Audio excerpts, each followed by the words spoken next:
Welcome to TWT Talks with Tito. This is Tito Medrano, back for another episode, back in your life.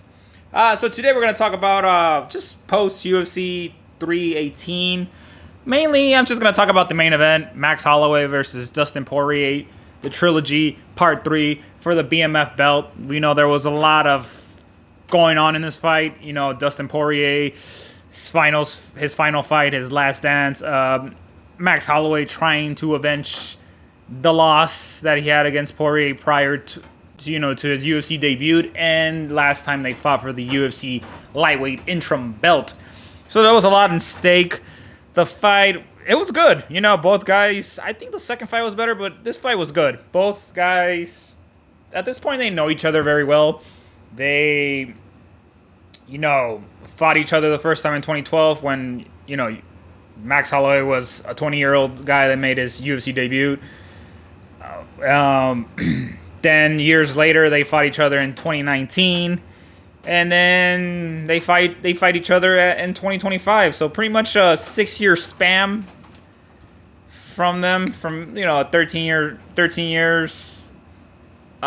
gap, but 6-year spam in between the years that they fought.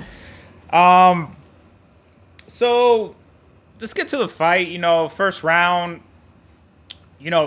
both guys were putting it on each other. Max Holloway drops him, and it looks like he was going to finish Poirier in the first round, but, Poirier overcame the storm. It looked for a moment, I thought Max is going to put Poirier out, but, Poirier was not going to go out. He was not going to go out, especially in New Orleans, Louisiana, his hometown state. A lot was at stake.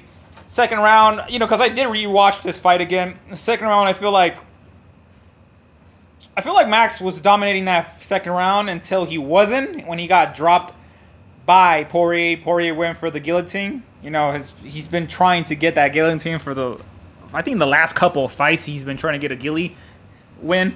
He didn't get it, but he almost did. He almost had Max Holloway on thin ice, and Max Holloway happened to survive. And third round, it looks like third round was very competitive. Fourth round was very competitive. I think third and fourth round were very hard to judge, especially because both guys, it was very back and forth. But I feel like Max was he was always first. He was always like, I'm going to go first. I'm not going to wait. Max did a great job of keeping the distance, using his range, but he was always first. And I think this is why, yes, he won the fight by decision. This is why he won the fight. Going into the fifth, there was times where I thought Poirier looked like he was fatigued. He looked gassed a little bit. He looked like he was, he was out of it for a bit. But, Poirier being the warrior that he is, being the fighter that he is, he was not going to give up easily. And this is what made this fight very intriguing to watch. Going into the fifth round, they left it all in there. Holloway points of 10 seconds. You guys know he's done it with Ricardo Lamas. He's done it with Justin Gaethje at UFC 300, that epic KO.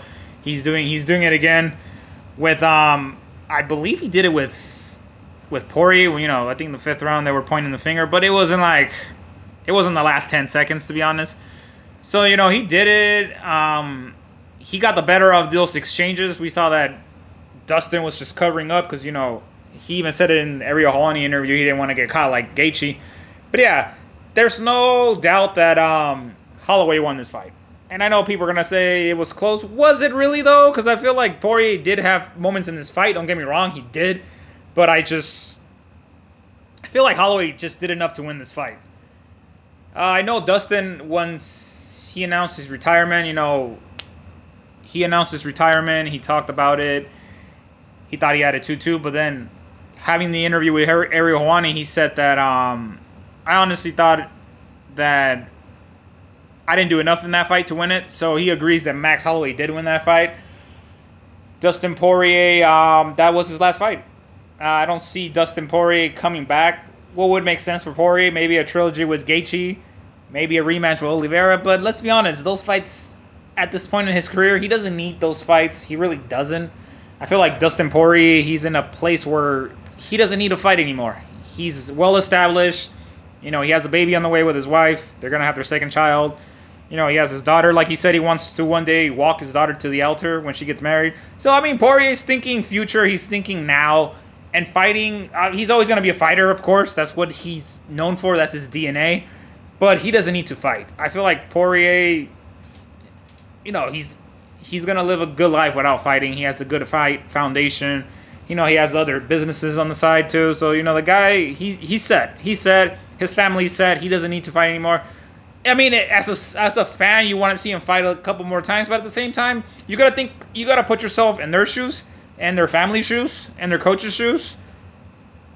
Like he said it, you don't want the sport to retire you. You want to retire before the sport tries to retire you. And this is a young man's sport. You're not gonna fight forever. So, I feel like Dustin Poirier retiring. This is being his last fight. It's good. I mean, Dustin Poirier, great career. I can praise him all day. I really can. But yeah, there's no need for him to fight anymore. There's nothing else for him to prove. There's no one else for him to fight, let's be honest. Even if the money made sense, there's no need for him to do so. I mean, it would have been nice to see him fight at one point Tony Ferguson when he was in his prime.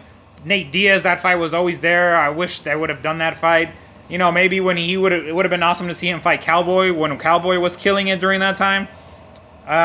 Yeah, I mean, a rematch with Oliveira would have been awesome. A trilogy with Gaethje would have been great too. But I mean, there's no need anymore. He fought the best of the best. I can go on. Gaethje, Oliveira, Max Holloway 3 times. Well, Gaethje twice, Eddie Alvarez twice, McGregor 3 times, Islam, Khabib, Korean Zombie, Cub Swanson. I mean, the list goes on to all the guys that he fought. He fought Michael Johnson, Michael Johnson at one point was, finishing guys left and right. He just fought a lot of great fighters, Benoit Saint Denis, Michael Chandler, the list goes on of all the guys that he fought.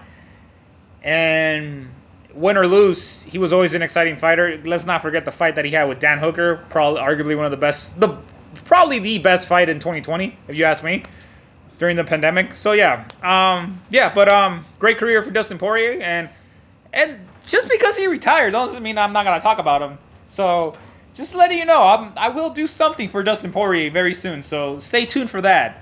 Stay very tuned for that. As far as Max Holloway, I said this.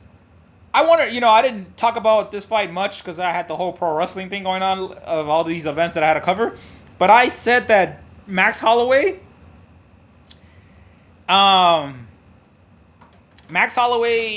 needed this win more than Dustin Poirier.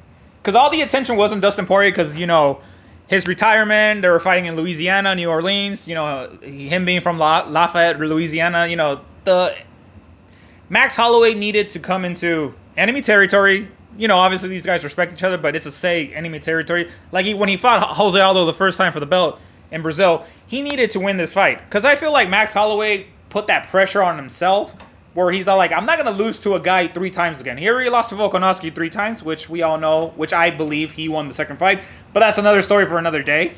But Max Holloway came into this fight like, I'm not going to lose. Despite the fact that I respect Poirier, despite the fact that it's his last dance, I'm not going to lose this fight for the 3rd time. So yeah, Max Holloway had that mentality. He's like, I'm not losing. And, I feel like that's why the game plan that they had for Dustin Poirier, it worked to a T because he kept his distance, used his range. He was always first. Like, I'm going to repeat this a lot, but Max Holloway was always first. And I think the fact that he fought Poirier twice prior, if you look at those previous fights, Max Holloway, obviously, UFC debut, there's UFC jitters. He was, at that time, he wasn't a household name that he is now.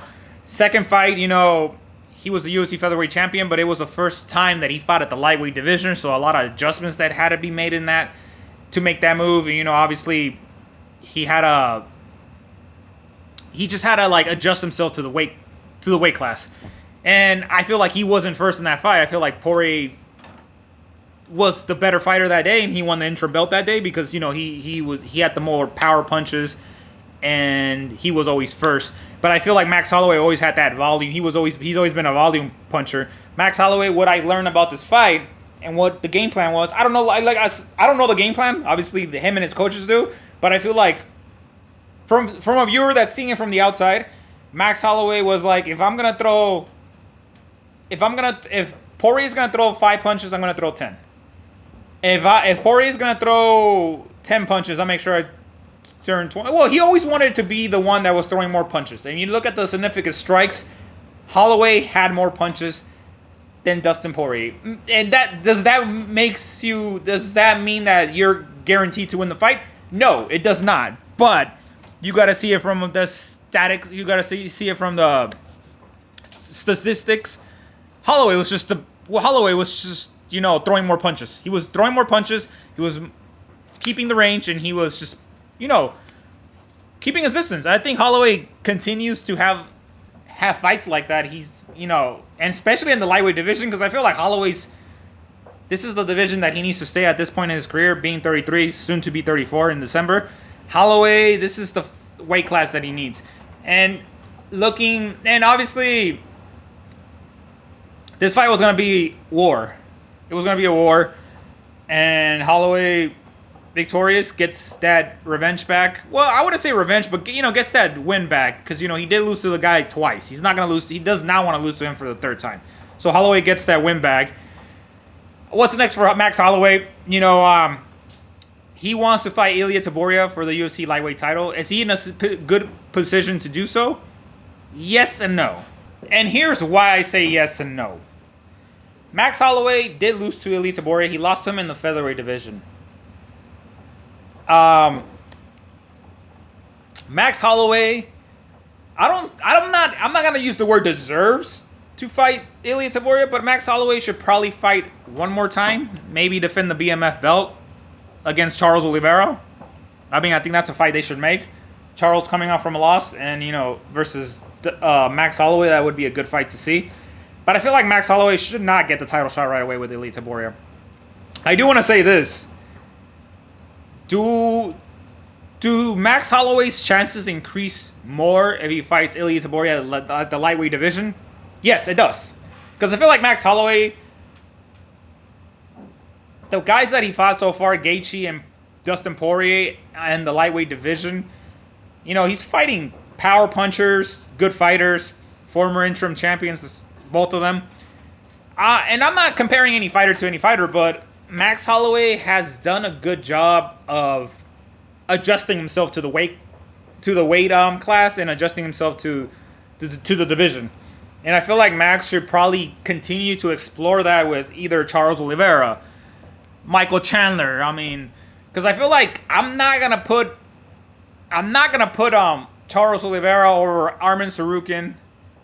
I would even go on the record and say I'm not going to put him over Paddy Pimblett, which some of you guys are going to go crazy at me, crazy at me, because yes, should Paddy Pimblett fight before? Should Paddy Pimblett fight for the belt already? From a business perspective, yes. From a contender perspective, no. But I feel like Max Holloway, I want to see him fight someone else before he fights Ilia Topuria for the second time. And yeah, that fight, Max Holloway gave Topuria a fight in the featherweight division, but obviously he got caught, and you guys know the rest. But I feel like if he fights Topuria in the lightweight division, things are going to be different. And this is what I tell people all the time. I'm not making any excuses for Max Holloway or Ilia Topuria. The fight happened. Ilia Topuria was a better fighter. That's said. But if you think about it, when Max Holloway beat Justin Gaethje at the lightweight division, how much of months do you think he had to recover from the bruises, recover from dehydration and all that, and then go back to a training camp where you have to cut weight in a smaller division to fight the then champion Ilia Topuria? So I'm just like, did he have enough time to, adjust his weight cut? Because, fighters, they know this better than me and anybody that, talks about the sport or covers the sport. They know their bodies better than anybody else, and I feel like I wonder if Max had enough time to adjust to the weight cut, because from lightweight, you won. That was in April. The fight was in October, so I'm guessing he probably had some time to rest and then get back to a training camp that is 3 months, and then doing the whole training camp and the weight cut and all that. That's brutal for a fighter. So I can't even imagine cutting those extra 10 pounds just so you can make weight, championship weight, against Ilia Topuria. But yeah, I'm not making excuses. Ilia Topuria was the better fighter that day. And would I like to see that rematch? Now that after seeing this fight, not right away, but eventually if Max gets another win in the lightweight division, sure, why not? But yeah, and honestly, Max Holloway, he talked about in an interview that how long he's gonna do this for. He said a couple of 3 or 4 fights, and he'll probably hang it up soon too. So a lot of these fighters that we've been seeing for a long time, it's almost that time for them. There's almost that time for them to possibly hang it up and find something else. Because like I said, this sport it's not forever. It's this sport it's you don't want the sport to retire you, and a lot of the fighters that are in their mid-30s are realizing that what. I gotta have a plan B, C, D, because I gotta have some businesses on the side. I gotta make some money on the side. Like for example, Dustin Poirier has the Good Foundation. He has his own businesses on the side, so he's good.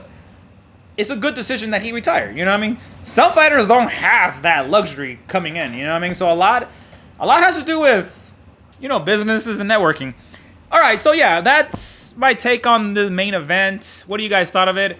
I do want to talk a little bit about the co-main event, though. Paulo Costa versus Roman Kopylov. So Costa won by decision. I'm just going to get right to it. And Costa goes on the mic and starts calling out Khamzat Chimaev because something about Khamzat Chimaev DMing his wife or girlfriend. I don't know the details about it. But Paulo Costa calling him out doesn't make any sense. Khamzat Chimaev is going to fight Dricus du Plessis for the UFC middleweight belt in Chicago. Hopefully I can go, because tickets are extremely crazy and expensive. But, well, that's another story for another day. But back to the Paulo Costa situation. He's over here saying that he wants to fight Khamzat Chimaev. Okay, here's the thing. Costa, dangerous fighter. Former UFC middleweight title challenger, former #1 contender for the title. Do you guys know when it was the last time Paulo Costa won a fight? Because prior to winning this one against Roman Kopylov, the last time Costa won a fight was at UFC 258 against Luke Rockhold. And I'm not here to throw any shade at him or anything, but you haven't won a fight prior to you beating Roman Kopylov. You haven't won a fight. It's been 3 years since you won a fight.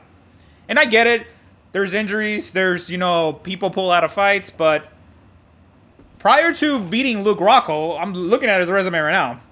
Prior to beating Luke Rockhold, he didn't fight all 2023. There was a lot of cancellations. He was supposed to fight Robert Whittaker. Canceled. They canceled that fight in 2023. I'm guessing like I said, I'm not making excuses for him. He probably got injured. Probably the opponent that he was going to fight got injured. He was supposed to fight Arman, another guy. And he got canceled. He was supposed to fight Khamzat Chimaev in 2023. And this fight, I do remember, Paulo Costa wasn't able to fight. And I think these last 2 ones that I mentioned too, against Whittaker, Paulo Costa wasn't able to fight either, like I said, either due to injury, either he, whatever it was, or he wasn't fit to fight. So there's been cancellations. All of 2023, he didn't fight. 2024, he fights Robert Whittaker at UFC 298. He lost that fight by decision. He fights Sean Strickland at UFC 302. He lost by decision. So these are like 2 former UFC champions that he lost to. He lost to 2 former UFC champions in 2024. 2025, he was supposed to fight Roman Kopylov, and that fight got canceled 3 times. Oh, wait, no, actually, it got canceled once, and then he fought him at UFC 318. So, Paulo Costa calling out Khamzat Chimaev makes 0 sense. Khamzat Chimaev is going to fight for the UFC belt against the UFC champion, Dricus du Plessis. Paulo Costa should probably focus on picking up wins and not worrying about what Khamzat Chimaev is doing. Because the reality is this, Paulo Costa hasn't been really active for him to call out Khamzat Chimaev. And the times that he had the chance to beat former champions, he lost. You know what I mean? A lot of people, even his prior to beating his fight against Roman Kofilam, you know, he did a pretty good job, but at the same time,